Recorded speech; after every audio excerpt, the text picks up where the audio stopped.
አክብሮታዊ ሰላምታችን በእያላችሁበት ይድረሳችሁ። ውድ የፈታ ቤተሰቦች እንደምን ቆይታችኋል? የዕለተ ቅዳሜ የምሽት መረጃዎችን ከዚህ አስከትለን እንነግራችኋለን። ዋና ዋናዎቹን በማስተዋወቅ እንጀምራለን። በአፍሪካ ግዙፍ የሆነው የቢሾፍቱ አየር ማረፊያ ግንባታ በዛሬው ዕለት ተጀምሯል። ከቦሌ ዓለም አቀፍ አየር ማረፊያ የመንገደኞች ማስተናገድ አቅም በ5 እጥፍ ይልቃል ተብሏል። በአፍሪካም ግዙፉ ኤርፖርት እንደሚሆን እየተነገረ ነው። እንመለስበታለን። የኤርትራ ፕሬዝዳንት ኢሳያስ አፈወርቂ የፋኖ ኃይላትን ጨምሮ የአገር ውስጥ ታጣቂዎችን በጦር እያገዙ ነው ሲሉ ጠቅላይ ሚኒስትር አብይ መውቀሳቸው ተሰምቷል። መረጃው ይፋ የሆነው በዓለም አቀፉ ክራይሲስ ግሩፕ በኩል ነው። በ2026 በስጋትነት የኢትዮ-ኤርትራን ውጥረት ያካተተው ሪፖርቱ ከሱዳን ወቅታዊ ቀውስ ጋር በማያያዝ ማሳሰቢያ አውጥቷል። የጦሩን ልምምድ አስመልክቶ ውዝግብ ተፈጥሯል። ኢትዮጵያን ያቀፈው የባህር ኃይሉ ከአሜሪካ ጋር ልዩነት እንዳይፈጠር አስግቷል። ውጥረት ለማብረድም የመፍትሄ የተባለ ውሳኔ ተላልፏል። ከኢትዮጵያ በሚነሱ ስደተኞች ጉዳይ ዓለም አቀፍ ተቋም ማሳሰቢያ አውጥቷል።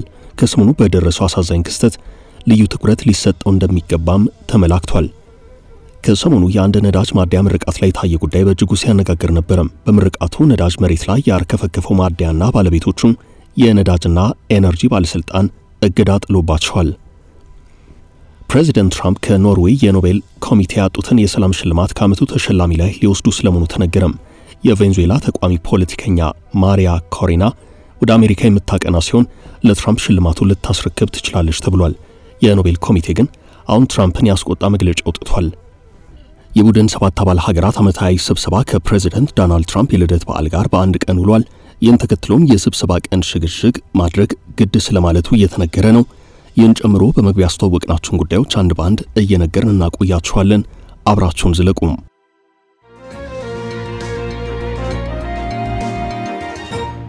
ኢሳያስ ፋኖን እያስታጠቁ ነው። ጠቅላዩ የኤርትራ ፕሬዝዳንት ኢሳያስ አፈወርቂ የፋኖ ኃይላትን ጨምሮ የአገር ውስጥ ታጣቂዎችን በጦር እያገዙ ነው ሲሉ ጠቅላይ ሚኒስትር አብይ መውቀሳቸው ተሰምቷል። መረጃው የወጣው በዓለም አቀፉ ክራይሲስ ግሩፕ አማካኝነት ነው። በ2026 በስጋትነት የኢትዮ-ኤርትራን ውጥረት ያካተተው ሪፖርቱ ከሱዳን ወቅታዊ ቀውስ ጋር በማያያዝ ማሳሰቢያ አውጥቷል። በእርስ በርስ ጦርነት ውስጥ ባለችው ሱዳን በኢትዮጵያና በኤርትራ መካከል ያለው ውጥረት ወደ ጦርነት ካመራ የምስራቅ አፍሪካ ቀጠና ወደ ለየለት ትርምስ ይገባል ሲል ኢንተርናሽናል ክራይሲስ ግሩፕ አሳስቧል። ኢትዮ ኤርትራን በተመለከተ ተከታታይ የማሳሰቢያ ሪፖርቶች በተለያዩ ዓለም አቀፍ ብዙሃን መገናኛዎች ይፋ የሆነ ባለበት በአሁኑ ወቅት በ2025 መጨረሻ ይፋ የሆነው የክራይሲስ ግሩፕ ሪፖርት በኤክስ ገጾች በሰሞንኛው በስፋት በመዛወር ላይ ያለው ሲሆን የተለያዩ የፖለቲካ ተንታኞች ሪፖርቱን እያስተጋቡት ነው። ክራይሲስ ግሩፕ በፈረንጆቹ 2026 ሊከሰቱ የሚችሉና የሚቀጥሉ ሲል 10 ጦርነቶችን ይፋ ባደረገበት ሪፖርቱ የኢትዮ ኤርትራን ጉዳይ ከሱዳን ጋር በማያያዝ አንስቷል። በዚሁ ሪፖርቱ ኢትዮጵያና ኤርትራ ለወራት ያህል እርስ በርስ ሲወቃቀሱና ሲካሰሱ መቆየታቸውን አስታውሷል። ይሁን እንጂ ዓለም አቀፉ ማህበረሰብ በሀገራቱ መካከል የቀጠለውን ቀውስ ችላ ብሎታል ሲል ገልጿል። የኤርትራ መንግስት በኢትዮጵያ ውስጥ ነፍጥ አንስተው እየተዋጉ ያሉ ታጣቂዎችን እያሰለጠነና የተለያዩ የጦር መሳሪያዎችን እያስታጠቀ ነው የሚል ወቀሳ እንደሚቀርብበት ሪፖርቱ አመላክቷል። በተመሳሳይ የኤርትራ መንግስት ደግሞ ኢትዮጵያን በጠባጫሪነት እየወቀሰ ነው። ጠቅላይ ሚኒስትር አብይ ወደ ስልጣን ከመጡ በኋላ በሁለቱ ሀገራት መካከል የነበረው ግንኙነት ተሻሽሎ እንደነበር የሚያስታውሰው ሪፖርቱ በፌደራሉ መንግስትና በህወሓት መካከል ጦርነት ሲካሄድ የኤርትራ ወታደሮችም ተሳትፈው ነበር ይላል። ሆኖም የፕሪቶሪያው የሰላም ስምምነት ከተፈረመ በኋላ ኢትዮጵያና ኤርትራ ወዳጅነታቸው ወደ ቅራኔ መለወጡን ኢንተርናሽናል ክራይሲስ ግሩፕ በዚሁ ሪፖርቱ አመላክቷል። በዚህ ሪፖርት ላይ ጠቅላይ ሚኒስትር አብይ የኤርትራ ፕሬዝዳንት ኢሳያስ አፈወርቂ በአማራ ክልል እየተንቀሳቀሱ የሚገኙትን የፋኖ ታጣቂዎችን እንዲሁም የተለያዩ የመንግስት ተቃዋሚዎችን እያስታጠቁ ነው በሚል ይከሳሉ ሲል ገልጿል። ኢትዮጵያ የባህር በርና የወደብ ፍላጎት ይፋ ማድረጓን ተከትሎ አስመራ ልወረር እችላለሁ በሚል ስጋት ውስጥ እንደምትገኝ ሪፖርቱ አስታውሷል። በዓለም ዙሪያ የሚከሰቱና ሊከሰቱ የሚችሉ ቀውሶችን የሚከታተለው ክራይሲስ ግሩፕ ኢትዮጵያ ኤርትራን በጠቀሰበት ሪፖርቱ ሁለቱ ሀገራት ወደ ጦርነት ካመሩ የሱዳን የእርስ በርስ ጦርነት ተጨምሮ ቀጠናው ለከፋ ቀውስ ሊዳረግ ይችላል ብሏል።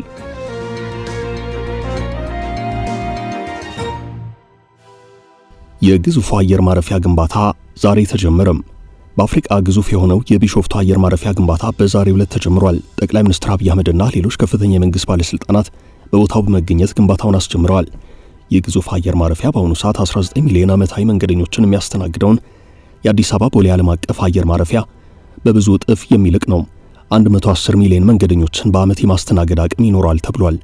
አዲሱን የቢሾፍቱ አየር ማረፊያ ማስገንባት ያስፈልገው ነባሩ የአዲስ አበባ ቦሌ ዓለም አቀፍ አየር ማረፊያ ተከታታይነት ያላቸው ማስፋፊያዎች በማካሄድ በመጨረሻ ማስፋፋት የማይችልበት ደረጃ ላይ በመድረሱ ነው። በኤቪዬሽን ጉዳይ ጠሊቅ የሆነ ንባብና የሥራ ልምድ ያላቸው ሙያተኞች ደግሞ ከዚህም ባለፈ የቦሌው ዓለም አቀፍ አየር ማረፊያ ከመሬት ወለል በላይ በ2300 ሜትር የሚገኝ በመሆኑ በተለይም ከቦሌ ዓለም አቀፍ አየር ማረፊያ ወደ ሰሜን አሜሪካ የሚደረጉ በረራዎች ላይ አየር መንገዶች በተደጋጋሚ ከፍተኛ የሆነ የነዳጅ ወጪ እንዲያወጡ የሚያስገድድ በመሆኑ በዚህም ቀጥታ በረራዎችን ማድረግ የማይቻልና በአውሮፓ ሀገራትም ከቦሌ ወደ ሰሜን አሜሪካ በሚደረጉ በረራዎች ላይ አውሮፕላኖቹ አውሮፓ በማረፍ ተጨማሪ ነዳጅ ሞልተው ካልሆነ በቀር ቀጥታ ወደ መዳረሻዎቻቸው መድረስ እንደማይችሉ ነው የሚናገሩት።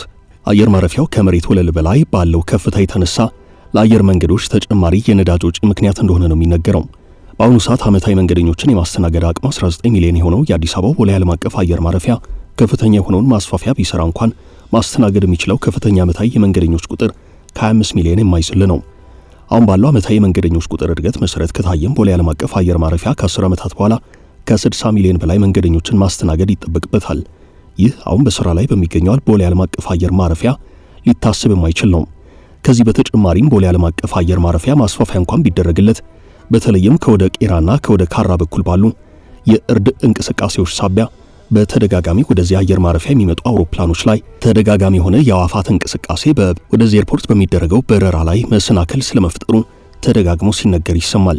በዛሬው ዕለት በይፋ የተጀመረው የቢሾፍቱ አየር ማረፊያ ከአዲስ አበባ በስተደቡብ 40 ኪሎ ሜትር ርቀት ላይ አቡሴራ ተብሎ በሚጠራ ቦታ ላይ የሚገነባ ነው።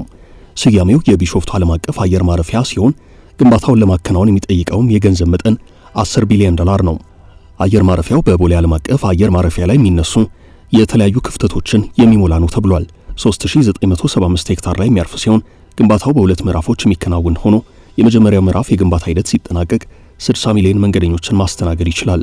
ሁለተኛው ምዕራፍ የግንባታ ሂደት የመጨረሻ ኤርፖርቱ ግንባታ ሂደት ላይ ሲሆን ግንባታው ሲጠናቀቅ ኤርፖርቱ አጠቃላይ መንገደኞችን ዓመታዊ ማስተናገድ አቅሙ ወደ 110 ሚሊዮን እንደሚደርስ መረጃዎች አመላክተዋል። ይህም አየር ማረፊያውን በአፍሪካ ግዙፉ ኤርፖርት ያሰኘዋል።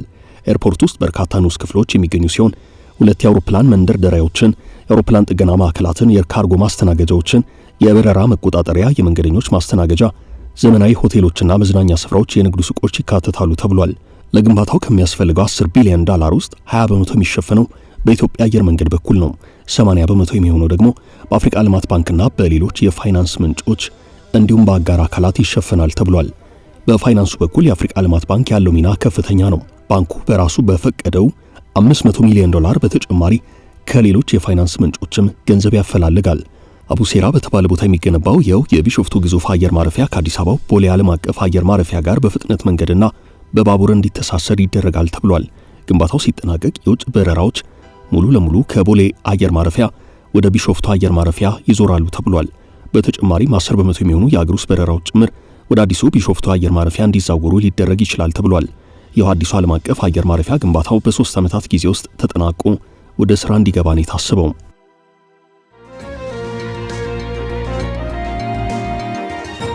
የባህር ኃይሉ ስጋትና ያስነሳው ውዝግብ ኢትዮጵያን ያቀፈው ባህር ኃይል ከአሜሪካ ጋር ልዩነት እንዳይፈጥር አስክቷል። ውጥረት ለማብረድም የመፍትሄ ያለ እየተባለ ነው።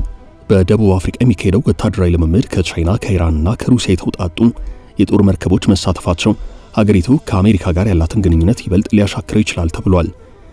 ደቡብ አፍሪካ በወታደራዊ ልምምዱ ኢራን ንቁ ተሳታፊ ከምትሆን ይልቅ ታዛቢ እንድትሆን ለማሳመን ጥረት እያደረገች ነው። ታንግሻንና ታይሆ የተሰኙ የቻይና ባህር ኃይል መርከቦች ረቡዕ ዕለት አስቀድመው ባህር ኃይል ሰፈር ደርሰዋል። ቻይና የዘንድሮ ዙር ልምምድ መሪ ስትሆን የልምምዱ ዓላማ ምርጥ ተሞክሮችን ለመለዋወጥና የጋራ አቅምን ለማሳደግ መድረክ በመፍጠር ለንግድ መርከቦች መስመር ደህንነትና ለክልሉ አጠቃላይ የባህር መረጋጋት አስተዋጽኦ ማድረግ ነው። በዊል ቱ ፒስ 2026 ልምምድ ላይ የኢራንና የሩሲያ መርከቦች የሚሳተፉ ሲሆን ኢንዶኔዥያና ኢትዮጵያ ደግሞ በታዛቢነት ይካፈላሉ ተብሏል። ይህ ወታደራዊ ልምምድ የሚካሄደው ኢራንና ደቡብ አፍሪካ ከአሜሪካ ጋር በሰፋ ልዩነት ውስጥ በሚገኙበት ነው። የትራምፕ አስተዳደር ነጭ ደቡብ አፍሪካውያንን ከጥቃት መከላከል አልቻለም በሚል ይወቀሳል። ይህን ተከትሎም ለነጭ ደቡብ አፍሪካውያን የስደተኝነት መብት ተሰጥቷል። ከዚህ ከፍተኛ ታሪፍ በመጣል ለደቡብ አፍሪካ የሚሰጠውን እርዳታ ትራምፕ አግደዋል። የትራምፕ ንዴትን በከፊል ያባባሰው ፕሪቶሪያ በእስራኤል ላይ በዓለም አቀፍ የፍትህ ፍርድ ቤት በማቅረብ ረገድ ባላት ሚና ነው። የአሜሪካ አጋር የሆነችው እስራኤል በጋዛ ፍልስጤማውያን ላይ የተፈጸመውን የዘር ማጥፋት ወንጀል መሰረተ ቢስ በማለት ውድቅ አድርገዋለች። የደቡብ አፍሪካ ፕሬዝዳንት ሲሪል ራማፎሳ ባለፈው ዓመት ግንቦት ወር ላይ ዋይት ሃውስ ያደረጉትን ጉዞ የሁለቱን አገራት ግንኙነት ሊጠግን አልቻለም። በደቡብ አፍሪካ የሚካሄደው ወታደራዊ ልምምድ ከአሜሪካ ባላንጣዎች ከቻይና፣ ከኢራን፣ ከሩሲያ የተውጣጡ የጦር መርከቦች መሳተፋቸው አገሪቱ ከአሜሪካ ጋር ያላትን ግንኙነት ይበልጥ ሊያሻክረው ይችላል ተብሏል። ኢትዮጵያ ባል የሆነችበት የብሪክስ ሀገራት ባህር ኃይላት በቻይና መሪነት በደቡብ አፍሪካ የሚያደርጉትን የባህር ኃይል ወታደራዊ ልምምድ በትናንትናው ዕለት የጀመሩ ሲሆን በኬፕ ታውን በሚካሄደው የባህር ኃይል ልምምድ ኢትዮጵያን ጨምሮ ሌሎች የብሪክስ አባል ሀገራት እየተሳተፉ ይገኛሉ።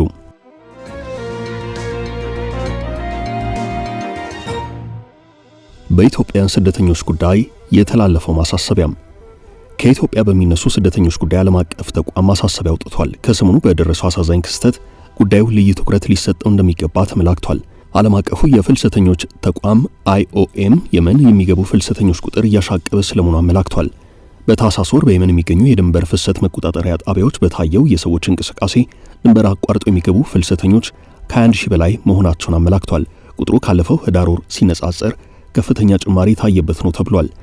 የድርጅቱ የድንበር ፍሰት መቆጣጠሪያዎች ላይ ታየው የሰዎች እንቅስቃሴ 21996 ሰዎች ወደ የመን ሲገቡ 2034 ፍልሰተኞች ደግሞ ከየመን ድንበር አቋርጠው ወጥተዋል። ወደ ሀገሪቱ ከገቡ ፍልሰተኞች 98 በመቶ የሚያህሉት ኢትዮጵያውያን ናቸው ተብሏል። ቀሪውን 2 በመቶ የሚሸፍኑት የሶማሊያ ዜጎች ናቸው። ከየመን አቋርጠው የወጡትም ፍልሰተኞች እንዲሁም አመዛኙ ኢትዮጵያውያን ዜጎች ናቸው ተብሏል። ወደ የመን ከፈለሱት 72 በመቶ መዳረሻቸውን ሳዑዲ አረቢያ የሚያደርጉ ሲሆን ቀሪዎቹ በየመን ለመቆየት ያሰቡ ናቸው። 80 በመቶ መነሻቸው ዋነኝነት ከጅቡቲ ነው። 18 በመቶቹ ከሶማሊያም። ለፍልሰት ያነሳሳቸው ምክንያት 98 በመቶቹ የተሻለ ኢኮኖሚ ፍለጋ ነው። 60 በመቶ ወንዶች ሲሆኑ 23 በመቶ ሕፃናት፣ 17 በመቶ ደግሞ ሴቶች ናቸው ተብሏል። በኢትዮጵያ ያለውን የሰዎች ዝውውር ሪፖርት ያወጣው ድርጅቱ በጥቅምት ወር ብቻ በአጠቃላይ 45150 ሰዎች ዝውውር እንደነበር መዝግብ ያለው ብሏል። ከኢትዮጵያ ወደ ውጭ የሚጓዙ ዜጎች በዋነኝነት የሚጠቀሙባቸው የጅቡቲ ድንበር መተላለፊያ መስመሮች ሲሆኑ የአፋር ክልሉን ጋላፊና ደወሌ እንዲሁም የሶማሊያን ድንበር ቶጎ ጫሌ በዋነኝነት አስቀምጧቸዋል። ይህ በዚህ እንዳለ የአፋር ክልል ፖሊስ ኮሚሽን ባለፉት 6 ወራት 7900 ሰዎች በህገወጥ መንገድ ሲዘዋወሩ ይዣቸዋለሁ ብሏል። በዚህ ሳምንት መጀመሪያ ሰኞ ዕለት አፋር ክልል ሰመራ ከተማ ውስጥ በደረሰው ትልቅ የመኪና መገልበጥ አደጋ የበርካቶች ህይወት ማለፉ የሚታወስ ነው። ተሽከርካሪው መጫን ከሚገባው በላይ በርከት ያሉ ህገወጥ ስደተኞችን አሳፍሮ ወደ ጅቡቲ ሲጓዝ ነው አደጋው እንደደረሰበት የተዘገበው።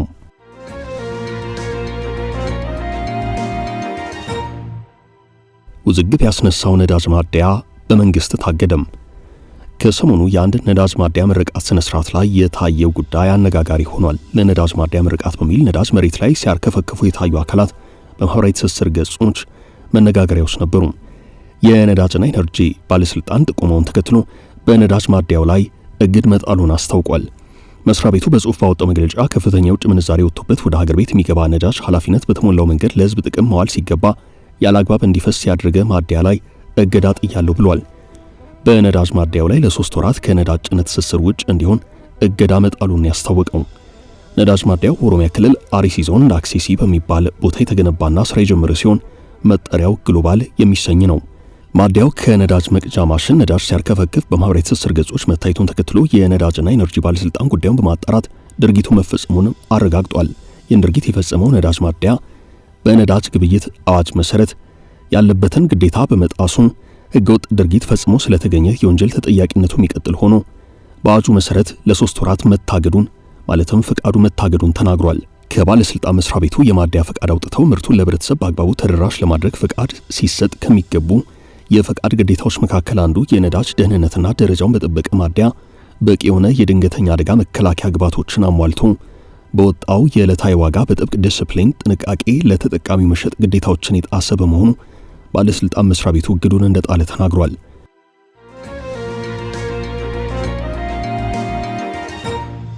የትራምፕ አወዛጋቢ እርምጃም የአሜሪካው ፕሬዝዳንት ዶናልድ ትራምፕ የዓመቱ የኖቤል የሰላም ሽልማት ይገባኛል ሲሉ ብዙ ጊዜ ይሰማሉ።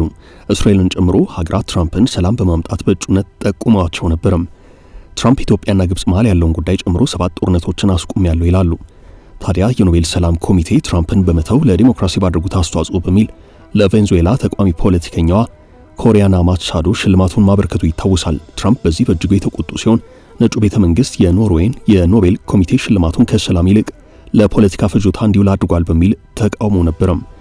ታዲያ ትራምፕ ከኖርዌይ ያጡትን የሰላም ሽልማት ከዓመቱ አሸናፊ የቬንዙዌላ ተቋሚ ፖለቲከኛ ሊወስዱ ስለመሆኑ እየተነገረ ነው። ማሪያ ኮሪና ማቼዶ ከማዱሮ ስልጣን መውረድ በኋላ ቬንዙዌላን ይመሩ ይሆናል ተብሎ ሲጠበቅ ሀገሪቱን ለመምራት የሚያበቃ መከበር የላትም ሲሉ ትራምፕ ገሸሽ ማድረጋቸው ይታወሳል።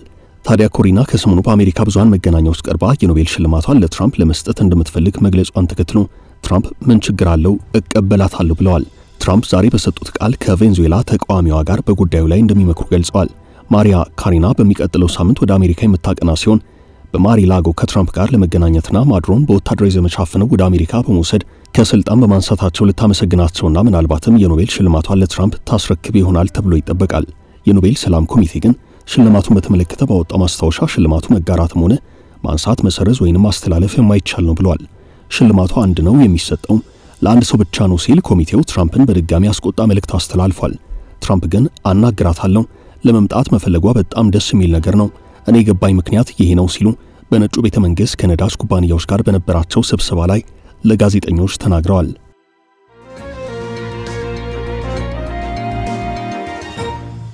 በትራምፕ የልደት በዓል ምክንያት የተራዘመው ስብሰባ በፈረንሳይ አዘጋጅነት በመጪው ሰኔ ወር አጋማሽ ከጁን 14 እስከ 16 2026 በፈረንሳይ ሊካሄድ ታስቦ የነበረው የቡድን 7 አባል ሀገራት ስብሰባ በፕሬዝዳንት ዶናልድ ትራምፕ የልደት በዓል ምክንያት የቀን ለውጥ የተደረገበት መሆኑ ታውቋል።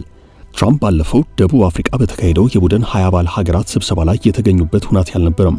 የሰጡት ምክንያት ደግሞ የደቡብ አፍሪካ መንግስት በነጭ ገበሬዎች ላይ አድሎን ይፈጽማል፣ መሬታቸውን ይወርሳል የሚል ነበረም። እነሆ አሁን ደግሞ የልደት በዓላቸው ከዚህ ከቡድን 7 አባል ሀገራት ጉባኤ ጋር ይገናኛል ወይንም በአንድ ቀን ይውላል በሚል ሳቢያ ፈረንሳይ ጉባኤውን ከጁን 15 እስከ 17 የሚካሄድ መሆኑን አሳውቃለች። ፖለቲኮ እንዳስነበበው ፈረንሳይ የቡድን 7 አባል ሀገራትን ጉባኤ አዘጋጅነት የተቀበለችው የወቅቱ ፕሬዝዳንት ሆና በመመረጧ ነው። ትራምፕ ከወራት በኋላ 80ኛ ዓመታቸውን ያከብራሉ። ተጽዕኖ ፈጣሪው ትራምፕ አጋሮቻቸውን ሳይቀር እኔ ያልኩት ካልሆነ በማለት ያስጨንቃሉ። የፈረንሳይ ፕሬዝዳንት ኢማኑኤል ማክሮን ጉባኤው ወደ ሌላ ቀን የተገፋው ከጂ7 አጋሮች ጋር በተደረገ ምክክር ነው ብለዋል። የቡድን 7 አባል ሀገራት ውስጥ ያሉት አሜሪካ፣ ብሪታንያ፣ የፈረንሳይ፣ ጀርመን፣ ጣሊያን፣ ካናዳና ጃፓን ናቸው። በዚህ ስብስብ ውስጥ የአሜሪካ ሚናና ተጽዕኖ የጎላ ነው። ጉባኤው የሚካሄደው በየዓመቱ ነው። ትራምፕ 80ኛ ዓመት በዓላቸውን በዋይት ሃውስ የሚያከብሩ ሲሆን ገና ከወዲሁ ሞቅ ያለ ዝግጅት እየተደረገ ነው። ውድ ቤተሰቦቻችን ለዛሬ ያዝንላችሁ ርዕሰ ጉዳዮች እዚህ ላይ ቋጨን። ላይክ፣ ሼር እና ኮሜንት በማድረግ ለቻናላችን ድጋፋችሁን መግለጽ እንዳትዘነጉ እያልን ከሌሎች መረጃዎች ጋር ደግመን እስክንገናኝ